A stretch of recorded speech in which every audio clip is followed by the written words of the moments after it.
Sanibonani guys, igama unqobile ngiphathela amazibela e-homecoming ngomhla ka-14 April. Guys, uZethu-ke uthe esethiya emsebenzini ubaba wakhe uHlongwane wamhlalisa phansi, wathi kuzomele-ke kube nodatshana abathi uludinga idaka kuqala. Uthe ehlala phansi uZethu-ke wathola iy'ndaba ezimnandi zokuthi usesitholile isibusiso ezivela kubazali bakhe ukuthi ashade phela isithandwa sakhe uSifiso angene ishiqi esithenjini sakoKubheka. Uthe esasmayila uZethu ejabula kanti kukhona okukhulu okuseza. Wathi kodwa mntanami, ukuze ngikuvumele uhambe, hhayi kuzomele ngikuqinise, ngingakuyise emphandeni wey'ngonyama, ngingakunikezanga umelusi ozokugada. uZethu wathi kodwa baba, ngisibone isidingo saleyo nto mina. Laphaya kokubheka abantu abalunge kabi, yabona nje uMankwanyana uyangithanda futhi uyena onginikeze lesi sibusiso leso sokuthi ngingene emshadweni wabo. Kanti naye-ke uSifiso soze angenza into ebuhlungu. Wathi mntanami, sengikhulumile njengoyihlo ngithi umama lo ozokuqinisa usendleleni, uyeza manje. Wathi hayibo baba, mina angifuni nje mina ukuqiniswa, futhi ukhumbule le nto le yesithembu iwugcobo, inogcobo phakathi, yakhethwa abantu abaphansi, ngeke ngize ngikwazi mina ukuthi angiqiniswe. Wathi lalela mntanami, thatha lokho noma-ke angizivumi-ke lesicelo sakho Sifiso. Wabona kuZethu ukuthi vele kube nzima ukuthi ubaba wakhe ayamukele le nto, ngcono-ke ahlale angayi emsebenzini alinde lo mama okuthiwa uyeza. Guys, ufikile kumama uZethu kubonakala ukuthi unyanyile ebusweni, kodwa wathi hhayi kulungile, uzovuma ukuthi kwenziwe yonke into acela ukuthi ayenze. Baqale ngokumshunqisela-ke guys impepho. Hayi uZethu yamchila, wakhwehlela uZethu. Hayi umama wathi hayi bohogela, wakhwehlela uZethu. Kubonakala ukuthi nje ngokwakhe yena ngathi useqedile nje le nto le, usefuna ukuhamba emsebenzini le eklinikhi lapha yese okuhambeni. Guys, emva kwalapho kumama uthe yena soke-ke isitepu sokugcina ngci esiwuvala, kuzomele-ke manje ngikucabe mntanami, ebese-ke ngiyaqinisa kokugcina. uZethu wathi ini, uzongikhatha, uzongisika? No, kona le nto iphethe isteriliziwe, ike nje yasterilizwa. uZethu manje usethatha ubudokotela bale kuma-western medicine uzobufaka laphaya, aku-traditional medicine guys, ayi kumabheketwana. Athi bayamncanga, wathi ngeke nje mina mama, baba, ngeke, angivumi nje, soze. Nangampela-ke guys, wagcina ehambile-ke umama lo umsizayo engamqinisanga uZethu ngoba unqabile. Washo umama ukuthi yena ubhizi naye, kunezinto akumele azenza kanalelo ilanga lonke. uZethu waduba kanjalo naye, wangavuma ukuthi-ke agcatshwe.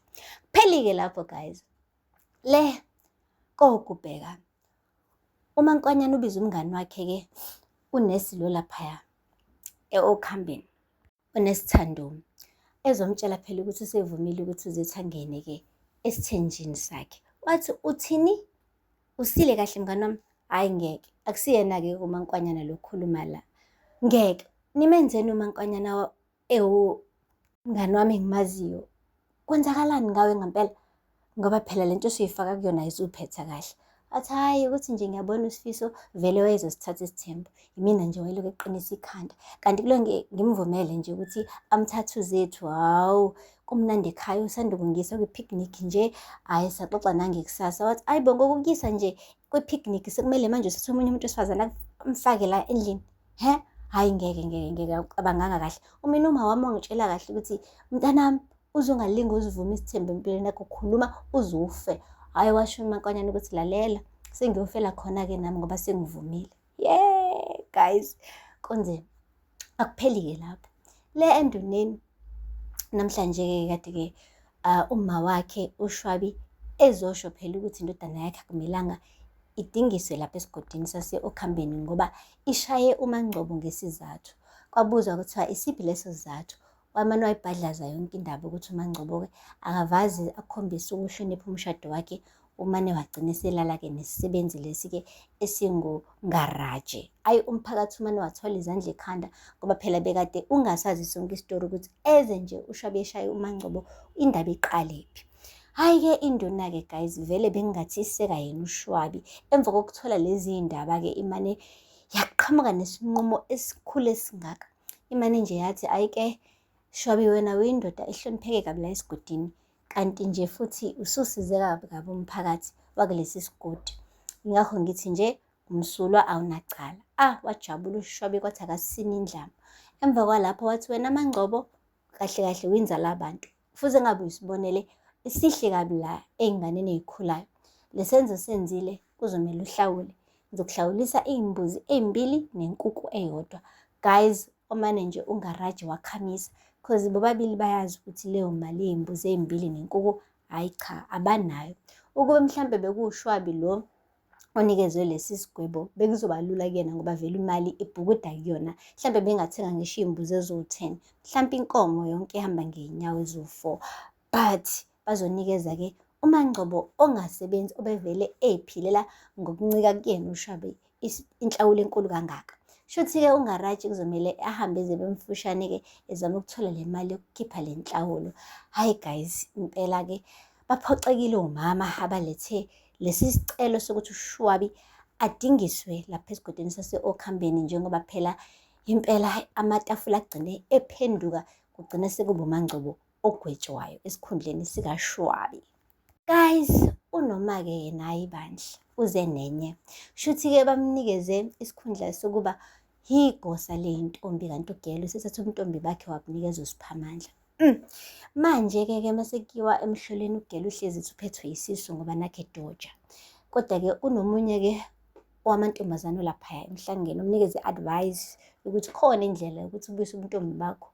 Ngazi uthatha inani bese ustima njani, kodwa-ke usenamathemba kuNoma ukuthi uzokhohlisa wonke umuntu lapha ey'ntombini ukuthi yena usayintombi, ngisho engeseseyona. Guys, aphela lapho ngamazwibela namhlanje. Ningakhohlwa ukusubscribe, like, ni-comment. Until next time, bye. Sanibonani guys, igama uNqobile ngiphathela amazwibela e-homecoming ngomhla ka-14 April. Guys, uZethu-ke uthe esethiya emsebenzini ubaba wakhe uHlongwane wamhlalisa phansi, wathi kuzomele-ke kube nodatshana abathi uludinga idaka kuqala. Uthe ehlala phansi uZethu-ke wathola iy'ndaba ezimnandi zokuthi usesitholile isibusiso ezivela kubazali bakhe ukuthi ashade phela isithandwa sakhe uSifiso angene ishiqu esithenjini sakoKubheka. Uthe esasmayila uZethu ejabula, kanti kukhona okukhulu okuseza.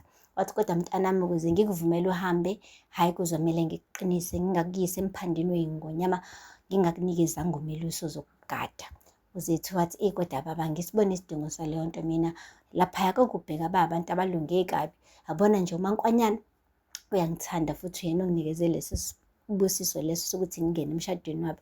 Kanti naye-ke uSifiso soze angenza into ebuhlungu. Wathi mntanami, sengikhulumile njengoyihlo, ngithi umama lo ozokuqinisa usendleleni uyeza manje. Wathi hayi bo baba, mina angifuni nje mina ukuqiniswa, futhi ukhumbule le nto le yesithembu iwugcobo, inogcobo phakathi, yakhethwa abantu abaphansi, ngeke